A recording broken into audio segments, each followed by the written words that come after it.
आप मुझसे लाइव कैसे जुड़ सकते हैं, मैं लाइव कैसे बात करता हूँ। दूसरा, 5 सितंबर को मुंबई में मेरा शो है।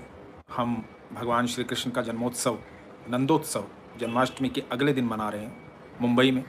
तो आप बुक माई शो, डिस्ट्रिक्ट या सॉर्ट माई सीन पर जाकर के टिकट बुक कर सकते हैं उसके।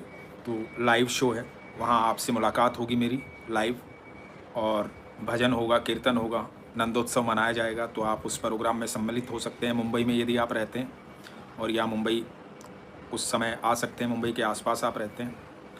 आप 5 सितंबर के लिए अपनी टिकट बुक करवा सकते हैं वहाँ पे। 5 सितंबर का मेरा शो है अंधेरी वेस्ट मुंबई में। और दूसरा, मैं जो आप लोग बार-बार सवाल पूछते हैं, उस सवाल का मैं जवाब दे रहा हूँ कि मैं लाइव कहाँ होता हूँ और कैसे मुझसे बात हो सकती है। तो मेरा ये प्रयास होता है कि मैं हर रविवार को इंस्टाग्राम पर लाइव होता हूँ मेरे, और वहीं पर मैं आप लोगों से डायरेक्ट बात करता हूँ हर रविवार को। टाइम इसलिए निर्धारित नहीं करता हूँ क्योंकि मैं यदि टाइम डिसाइड करके आपको बता दूँगा तो काफ़ी लोग लगातार इंतज़ार करेंगे, क्योंकि मैं देखता हूँ कि जिस तरह से लोग इंतज़ार करते हैं, तो मैं नहीं चाहता कि किसी का भी इंतज़ार में समय जो है वो ज़ाया हो, वो ख़राब हो, वो वेस्ट हो। तो इसलिए मैं अचानक से लाइव आता हूँ, उस टाइम जिसकी बात होनी होती है वो बात हो जाती है। एक और बात, आपके मैसेज जो मेरे पास इंस्टाग्राम पर आते हैं, तो इंस्टाग्राम पर मेरी कोशिश होती है कि मैं मैसेज पे रिप्लाई कर पाऊँ आप लोगों को, लेकिन क्योंकि आप लोगों के प्रश्न हैं और आप उत्तर मुझसे चाहते हैं, तो मैं अपनी टीम को ये कार्यभार नहीं दे सकता, मैं टीम को ये नहीं कह सकता कि वो आपके प्रश्नों के उत्तर दे। तो इसलिए मैं अकेला सारे मैसेज नहीं खोल सकता हूँ, हज़ारों मैसेज डेली आते हैं। तो कुछ एक मैसेज मैं जो स्क्रॉल करके भगवान की कृपा होती है वो मैसेज खुलते हैं, लेकिन मेरा ये विश्वास है कि जिसको वास्तविकता में अत्यधिक आवश्यकता होती है, उसका मैसेज खुल जाता है और उसको रिप्लाई चला जाता है। ये मैं अच्छी तरह से जानता हूँ, क्योंकि ये मैंने कई बार नोटिस किया है कि जिसको ज़रूरत होती है उसका मैसेज ओपन हो जाता है। और एक और बात जो आप लोगों से मैं कहना चाहूँगा कि मैं आप लोगों का अत्यंत आभारी हूँ कि मैं रोज़ाना जब मैसेज पढ़ता हूँ, तो आप लोगों के कमेंट्स मैं पढ़ता हूँ, ये मैं आपको बता दूँ। आप लोग जो भी मुझे कमेंट्स करते हैं वीडियो पर, मुझे जब भी समय लगता है तो मैं कमेंट्स ज़रूर पढ़ता हूँ वीडियो पर जा कर के। और आपका ढेर सारा प्यार, ढेर सारा आशीर्वाद मुझे निरंतर मिलता रहता है, उसके लिए मैं आपका आभारी हूँ। और एक बात के लिए और आभारी हूँ, जो बातें प्रभु की आज्ञा से मेरे द्वारा कही जाती हैं, मुझे अच्छा लगता है कि आप लोग उन पर अमल करते हैं, कोशिश करते हैं अपनी ज़िंदगी में बदलाव लाने की। क्योंकि बहुत सारे मैसेज मैं ऐसे पढ़ता हूँ कि मेरी ज़िंदगी में बदलाव आया है, मेरी ज़िंदगी में बदलाव आया है। तो मैं आपसे रिक्वेस्ट करना चाहूँगा कि यदि मेरी वीडियो सुन कर के आपको लगता है कि आपकी ज़िंदगी में बदलाव आया है, आपको अच्छा महसूस होता है, तो ऐसा ही आप भी कुछ कीजिए कि आपके इर्द-गिर्द का जो माहौल है वो सब सब अच्छा रहे। जो प्रसंग मैं सुनाता हूँ, मैं चाहता हूँ कि आप स्वयं सुनते हैं, लेकिन आप अपने बच्चों को सुनाइए। मैं कभी आपको ये नहीं कहता कि मुझे लाइक कीजिए, सब्सक्राइब कीजिए या फ़ॉलो कीजिए, पर मैं इतना ज़रूर कहता हूँ कि जो संदेश है वो संदेश सब तक पहुँचाइए, क्योंकि वो सब तक पहुँचना ज़रूरी है। तो वो आप सब तक पहुँचना ज़रूरी है, आपके बच्चों तक पहुँचना ज़रूरी है। क्योंकि एक बात आप जान लीजिए, मैं बहुत एक्सपीरियंस के बाद ये बात कह रहा हूँ कि दुनिया में एकमात्र ईश्वर ही हैं जो आपका कभी मजाक नहीं उड़ाते, कभी आपको जज नहीं करते, कभी आपको गलत और सही नहीं कहते। वो आपकी सारी बातें सुनते हैं और सुनने के बाद आपके मन में ही, आप ही के दिमाग में एक सॉल्यूशन क्रिएट करते हैं कि आप इस समस्या से कैसे निकल पाएंगे या आप कैसे कर पाएंगे आगे। और यदि वो आपके दिमाग में क्रिएट नहीं हो पाता है सॉल्यूशन, तो पहला स्टेप भगवान का यही होता है कि वो आपके दिमाग में सॉल्यूशन क्रिएट करते हैं। और यदि वो पहला स्टेप आप क्लियर नहीं कर पाते हैं कि सॉल्यूशन आपके दिमाग में क्रिएट नहीं हो रहा, लेकिन आपका भगवान पर विश्वास है, तो यकीन मानना आपके जीवन में अचानक से कुछ लोग ऐसे आएँगे जो आपको उस समस्या से बाहर निकाल कर ले जाएँगे। वो भी ईश्वर के भेजे हुए होते हैं। तो ये प्रभु का प्रेम है और ये हम सब के प्रति है। ऐसा नहीं है कि इसमें कोई विशेष है, कोई विशेष नहीं है। हम सब प्रभु के लिए एक समान हैं। एक समान, बिल्कुल सबकी वो उतनी ही तल्लीनता के साथ सुनते हैं जितनी आप सोचते होंगे ना कि जितनी बड़े से बड़े व्यक्ति के बारे में सुनते हैं, उतने ही प्रेम से, उतने ही भाव से भगवान आपकी भी सुनते हैं। एक छोटी-सी चींटी से लेके एक बड़े से हाथी को बराबर सुनते हैं मेरे ईश्वर, मेरे ठाकुर। कबीर ने बड़ा सुंदर कहा था कि मैं उसको हिंदी में बता रहा हूँ कि कबीर ने बड़ा सुंदर कहा था कि एक छोटी-सी चींटी के पैर में बंधे नुपुर की आवाज़ भी सुनता है मेरा साहिब। तो आप यकीन मानना, जितनी प्रार्थनाएँ आप करते हैं, जो भी भगवान से आप बोलते हैं, भगवान सुनते हैं।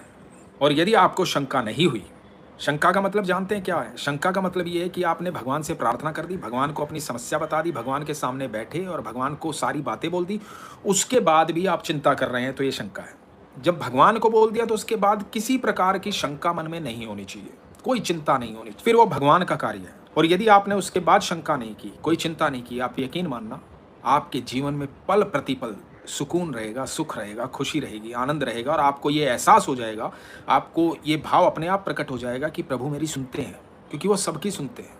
भगवान श्री कृष्ण श्रीमद् भगवद गीता में बोलते हैं कि तू जैसा मुझे भजेगा मैं तुझे वैसा भजूंगा, जिस भाव से तू मेरे पास आएगा उसी भाव से मैं तेरे साथ रहूंगा। और उद्धव को उन्होंने कहा था, उद्धव जी जो उनके मित्र थे और सारथी भी थे, उद्धव जी को उन्होंने कहा था कि मैं हर जीव के साथ साक्षी भाव में हर क्षण होता हूं।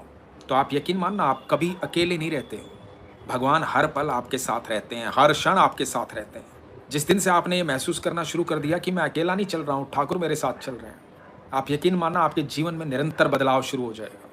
काफ़ी लोग पूछ रहे हैं कि मैं कहाँ आपसे डायरेक्ट बात करता हूँ, तो मैं फिर आपको याद दिलवा रहा हूँ, मैं इंस्टाग्राम पर, मेरे इंस्टाग्राम हैंडल पर मैं रविवार को लाइव होता हूँ। अभी इस लाइव के बाद मैं सीधा वहीं पर लाइव होऊंगा इंस्टाग्राम पर, आप वहाँ मुझसे डायरेक्ट बात कर सकते हैं। मेरी इंस्टाग्राम आईडी है MEANUJ अनुज शर्मा, SHARMA, मी अनुज शर्मा, ये मेरी इंस्टाग्राम आईडी है।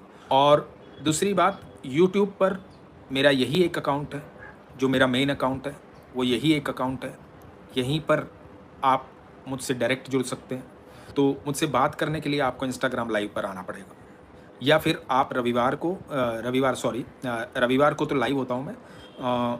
5 सितंबर को मुंबई में अंधेरी वेस्ट में मेरा शो है, जिसकी टिकट्स बुक माई शो डिस्ट्रिक्ट और सोट माई सीन पर अवेलेबल हैं, तो लिमिटेड सीट्स हैं उसमें। तो 5 सितंबर को हम नंदोत्सव मना रहे हैं, भगवान श्री कृष्ण के जन्म लेने के बाद का उत्सव मना रहे हैं। तो यदि आप उस उत्सव में शामिल होना चाहते हैं, उसमें आना चाहते हैं, लाइव डायरेक्ट मुझसे मिलना चाहते हैं, जहाँ भजन होगा, कीर्तन होगा, अद्भुत प्रसंग आपको सुनाए जाएंगे, आनंद आएगा, तो उसके लिए आप टिकट बुक माई शो पर ले सकते हैं और सोट माई सीन पर ले सकते हैं, डिस्ट्रिक्ट पर ले सकते हैं। और मुझसे लाइव बात करने के लिए हमेशा आप रविवार को इंस्टाग्राम पर मेरे साथ लाइव आ सकते हैं। तो ये तो वो प्रश्न थे जिनके प्रश्न काफ़ी दिनों से ये प्रश्न आ रहे थे, जिनके उत्तर मुझे देने थे आपको। तो और दूसरी बात, मैं सिर्फ आपको इतना कहूँगा कि आप इतना प्यार मुझे देते हैं, इतना आशीर्वाद मुझे देते हैं, और मैं सिर्फ आपसे इतना कहना चाहूँगा, यदि आपके जीवन में बदलाव हो रहा है तो हम दिवाली पर कैसा करते हैं, जब दिवाली आती है हम दिए लगाते हैं, तो हम क्या करते हैं, सबसे पहले माचिस की तिल्ली से एक दिया जलाते हैं या एक मोमबत्ती जलाते हैं, है ना। फिर उस एक मोमबत्ती से अगली दूसरी जलाते हैं, फिर दूसरी से तीसरी जलाते हैं, तीसरी से चौथी जलाते हैं। इस तरह से हम एक लंबी कतार में सबको प्रज्वलित करके प्रकाशमान कर देते हैं वातावरण को, है ना। बस यही मैं भी चाहता हूँ। यदि आपको नाम जाप से खुशी होती है, आनंद मिलता है, ईश्वर के संग रह करके आपके जीवन में बदलाव आता है, तो ये बात अपने तक मत रखिए, सबको बताइए। आपके आसपास भी ऐसा वातावरण होना चाहिए जहाँ सबको आनंद आए, सबके चेहरे पर मुस्कुराहट रहे। और ये सच मानना कि हर पल हर क्षण यदि आपके साथ कोई है तो वो सिर्फ ईश्वर है और कोई भी नहीं है। क्योंकि मैं बार बार इस बात को कहता हूँ कि ना वो आपको जज करते हैं, आप उनके सामने कैसी भी बात बता दीजिए, वो आपको कभी जज नहीं करेंगे, वो ध्यान से सुनते हैं आपकी बात। ना वो आपसे किसी प्रकार की शिकायत करते हैं, ना आपको ये कहते हैं कि तूने अच्छा ऐसा क्यों किया, तूने ऐसा क्यों किया। क्योंकि इंसान को जब आप अपने दिल की बात बताने जाओगे तो वो आपके अंदर बहुत सारी खामियां निकाल देगा। वो कह देगा तेरी गलती है, तूने ऐसा क्यों किया, तुझे ऐसा नहीं करना चाहिए था, वो कह देगा, ठीक है। दूसरा इंसान क्या करेगा, आज आपकी सुन करके आपको तसल्ली दे देगा, लेकिन कल को आपका अच्छा वक्त आ जाएगा तो दुनिया के सामने मजाक भी उड़ाएगा कि कल जब इसका बुरा वक्त था तो मेरे पास आता था और मदद मांगता था। इंसान ये भी करेगा। तीसरा क्या करेगा, अपनी शेखी बधारने के लिए आप अपने आसपास के दोस्तों को जब भी जिक्र चलेगा आपका तो बोलेगा अरे वो समस्या में था ना, जब मैंने समस्या से निकाला था उसे। ये इंसान का नेचर है, ये इंसान करेगा। लेकिन यही सारी बातें जो आप लोगों को इधर उधर बताते फिरते हैं, यही सारी बातें आप ईश्वर के सामने बैठेंगे, उनको बताएंगे, तो यकीन मानना वो बात सिर्फ आपके और ईश्वर के बीच में है। और आपको अपना सत्य साबित करने के लिए सिर्फ ईश्वर को ही बताना है। दुनिया आपको चाहे कुछ भी कहती रहे, लेकिन आपका सच ईश्वर को पता होता है। बस आपको उन्हें बताना है कि मेरा सच ये है, और आपने ये विश्वास कर लिया कि मेरा सच प्रभु सुन रहे हैं और उसका सोल्यूशन हो जाएगा, तो 110% हो जाएगा, 200% हो जाएगा। फिर शंका मत कीजिएगा। ना भगवान कभी आपको ये बोलेंगे कि एहसान रखेंगे कि भाई मैंने तेरे लिए ये किया था, कभी नहीं कहेंगे भगवान ऐसा। क्योंकि भगवान ने तो इतना किया है, इतना किया है और इतना कर रहे हैं हमारे लिए, जो इस अनंत ब्रह्मांड में कोई कर ही नहीं सकता। कभी एकांत में बैठ करके सोच के देखिएगा कि ईश्वर ने कितना कुछ दिया है हमें, कितना कुछ दिया है। हम ये बातें तो हमेशा कहते हैं कि जो नहीं दिया है, लेकिन जितना दिया है कभी उसकी फ़िक्र आपने करी है, कभी उसके बारे में ध्यान किया है? जब उसके बारे में ध्यान करोगे ना कि जितना दिया है और उसके लिए उसका धन्यवाद करोगे, तो यकीन मानना आपके जीवन में कभी कमी किसी चीज़ की नहीं आएगी। तो बस 2 बातें मेरे कहने से आप कर लीजिए, सिर्फ़ 2 चीज़ें। एक, सुबह जब घर से निकलें तो सारी बातें भगवान को बता के निकलें कि आज के मेरे दिन का शेड्यूल ये है, आज दिन में मैं ये करने वाला हूँ, ऐसा मेरा दिन बीतने वाला है प्रभु, ठीक है? तो आप मेरे साथ रहिएगा प्रभु। ये बात सुबह आपको कहनी है। जब शाम को घर पे आएँ, तो शाम को घर पे आके प्रभु को बताएँ कि प्रभु धन्यवाद, मैं ठीक-ठाक घर पे आ गया हूँ और आज सुबह जो-जो मैंने बताया था उसमें से ये हो गया है और ये बाकी रह गया है और इसके होने की मुझे उम्मीद है। आप साथ रहिएगा प्रभु, सब हो जाएगा। सारी डिटेल भगवान को बताएँ। भगवान को अपना दोस्त बना लें, मित्र बना लें। सारी बातें उनको बोलनी है आपको, आकर के सुबह जाते वक़्त बोलनी है और आकर के बोलनी है। आप यकीन मानना, ये छोटी बात नहीं है कि आप ठीक-ठाक सुबह घर से निकल कर ठीक-ठाक घर पर वापस आ जाते हैं शाम को। पूरे दिन आपको सुरक्षा प्रदान की है ईश्वर ने, तभी आप आ जाते हैं घर पे। इसके लिए धन्यवाद कीजिए प्रभु का। यदि आज के दिन जो दुनिया में लोग हैं, आज के दिन मैं उन सबको एक स्पेशल बात कहना चाहूँगा कि प्रभु आपसे कुछ और चाहते हैं आपके जीवन में। आपको जिस चीज़ के लिए धरती पर भेजा ना, उस चीज़ को पहचानिए। क्योंकि बहुत सारे लोग इसी धरती पर कुछ साल पहले कोरोना में ख़त्म हो गए थे, धरती से चले गए थे। ईश्वर ने आपको बचा के रखा है। धन्यवाद कीजिए हर पल कि इतनी बड़ी महामारी आई, उसमें भी हम बच गए। तो प्रभु का जो मकसद है वो हमें पूरा करना है। मकसद क्या है? क्योंकि हम सब प्रभु का परिवार हैं। कहा जाता है ना, वसुदेव कुटुंबकम। मेरे ठाकुर का परिवार है अनंत ब्रह्मांड। तो हमें इस परिवार में सबको खुशी देनी है। जब हमारी मूलभूत आवश्यकताएं पूर्ण हो जाएं, तो दूसरों की मूलभूत आवश्यकताएं पूर्ण करने में उनकी मदद करनी है, उनके साथ रहना है ना। तो ये कुछ चीज़ें हैं, आपको लगता है कि इनका ध्यान करना चाहिए तो ज़रूर आप ध्यान कीजिएगा। किसी ने लिखा है कि कोई नेगेटिव एनर्जी, कोई घोस्ट उसको फॉलो कर रहा है, तो उन्होंने कहा है कि प्लीज़ प्रे फॉर मी। मैं ख़ास तौर से उन्हें तो संदेश दे ही रहा हूँ, लेकिन आप सबको भी दे रहा हूँ। देखो, हम आमतौर पे क्या कहते हैं कि भाई मेरे लिए भी प्रार्थना करना, भाई मेरे लिए भी प्रार्थना करना, भाई मेरे लिए भी प्रार्थना करना। आप सोच के देखिए, आपके पिता को पड़ोसी जाके बोले कि आपके बच्चे को इस चीज़ की आवश्यकता है, तो पिता को कैसा लगेगा? पिता ये सोचेंगे ना कि मेरे बच्चे ने आके मुझे क्यों नहीं बताई, पड़ोसी आके क्यों बता रहा है। तो कभी किसी को मत कहिए कि मेरे लिए प्रार्थना करना, स्वयं के लिए प्रार्थना कीजिए। भगवान को स्वयं के लिए धन्यवाद कीजिए। सर्वप्रथम तुम्हारा कर्तव्य ये बनता है, स्वयं भगवान से बात कीजिए। आपको अधिकार दिया, आपने कितने भी पाप किए हों, जीवन में कुछ भी हुआ हो, लेकिन ईश्वर के सामने बैठिए और अपनी सारी बातें कहिए। जो भी पाप और पुण्य जो कुछ भी है, ईश्वर के सामने रखिए अपनी सारी बात। फिर देखिए, आपको हर समस्या का सॉल्यूशन मिल जाएगा। और रही बात जो जिन्होंने लिखा है, जिस बहन ने लिखा है कि भूत पीछे लगे हैं, आपका भूत में विश्वास है, भगवान में नहीं है। भूत में विश्वास करते हो तो भगवान में भी कर लो। भगवान में कर लोगे तो भगवान पीछे रहेंगे तुम्हारे, भगवान पीछे लग जाएंगे, भगवान प्रेम करेंगे तुमसे, है ना। जिससे प्रेम करोगे वही तो रहेगा तुम्हारे आसपास, आगे पीछे, वही तो तुम्हारी सुरक्षा का कारण बनेगा, वही तो तुम्हें अपने सानिध्य में रखेगा, वही तो कवर करके रखेगा। जिस प्रकार एक बच्चे के पीछे माँ दौड़ती रहती है ना, वैसे भगवान जो है ना, हमारे प्रेम में हमारे पीछे हमेशा दौड़ते रहते हैं। लेकिन उस प्रेम को हम नहीं पहचान पाते। यदि उस प्रेम को हमने पहचान लिया ना, तो जब हम पलटेंगे ना, क्योंकि भगवान पीछे हैं, दौड़ रहे हैं, क्योंकि हमें सुरक्षित रखे हो। बच्चे के पीछे माँ क्यों दौड़ती है? कहीं ठोकर खा के गिर ना जाए, कहीं चोट ना लग जाए, कुछ अपने ऊपर ना गिरा ले, इसलिए माँ बार बार पीछे दौड़ती है ना बच्चे के, उसको सुरक्षित रखने के लिए। इस प्रकार भगवान भी हमारे पीछे दौड़ते हैं, हमें सुरक्षित रखने के लिए। लेकिन जैसे ही बच्चा पीछे पलटता है और पीछे माँ को खड़े देखता है, तो माँ क्या करती है? माँ बाहें फैला देती है और बच्चा जा करके गोदी में बैठ जाता है। जिस दिन पीछे पलट के देख लोगे ना, तो कोई भूत दिखाई नहीं देगा, मेरे भगवान दिखाई देंगे, मेरे ठाकुर दिखाई देंगे और बाहें फैला के खड़े होंगे गले लगाने के लिए। पर विश्वास करो, जैसे भूत पे किया है उससे ज़्यादा विश्वास करो भगवान पर, फिर भूत का पता नहीं लगेगा। ये मैं हकीकत कह रहा हूँ। यदि आप ईश्वर के सानिध्य में है ना, आप नाम जाप करते हैं, तो नाम जाप से होता क्या? नाम जाप आपके चारों तरफ एक सुरक्षा घेरा क्रिएट करता है, जिसको कोई भेद नहीं पाता है। लगातार नाम जाप ऐसी ऊर्जा क्रिएट करता है कि आपके चारों तरफ एक इनविजिबल, अदृश्य घेरा तैयार होता है, जिसको कोई भेद नहीं पाता है।